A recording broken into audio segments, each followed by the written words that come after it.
আদর্শবাদী ও ত্যাগী একজন নেতাই পারে দলকে দুদিনে সুশৃঙ্খলভাবে ধরে রাখতে।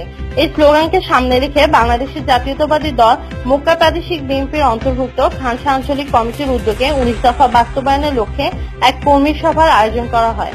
উক্ত সভায় প্রধান অতিথি হিসেবে উপস্থিত ছিলেন মক্কা বিএনপির সভাপতি CRP Khandakar M A Helal.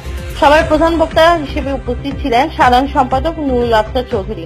বিশেষ অতিথি হিসেবে উপস্থিত ছিলেন এম জহিরুল হক।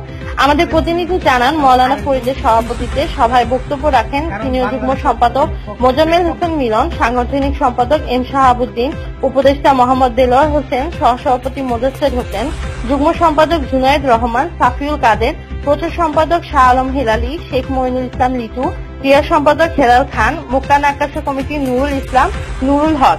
সভায় আরো বক্তব্য রাখেন খানসা বিএনপির সিনিয়র সহসভাপতি আমানুল্লাহ আমান, সাধারণ সম্পাদক কামাল উদ্দিন, যুগ্ম সাধারণ সম্পাদক জুনায়েদুর রহমান ও সাফিউল কাদের, প্রধান উপদেষ্টা শামসুল হুদা গুয়ামিয়া, সিনিয়র উপদেষ্টা মোহাম্মদ ইউসুফ, যুগ্ম সাধারণ সম্পাদক রমজান আলী কায়সার, সহসভাপতি নুরুল আলম, শামসুল আলম, সহ সাধারণ সম্পাদক কাশেম আহমেদ হারুন, জাহাঙ্গীর আলম, সহসভাপতি মোহাম্মদ মোবারক হোসেন, সাংগঠনিক সম্পাদক মোহাম্মদ জাহাঙ্গীর আলম, আন্তর্জাতিক বিষয়ক সম্পাদক মোহাম্মদ আলম, সাংস্কৃতিক সম্পাদক শিল্পী আমানু, অর্থ বিষয়ক সম্পাদক মোহাম্মদ আবুল কালাম, মোহাম্মদ আব্দুল শুকুর, মোহাম্মদ শহর মুল্লুক সহ আরো অনেকে।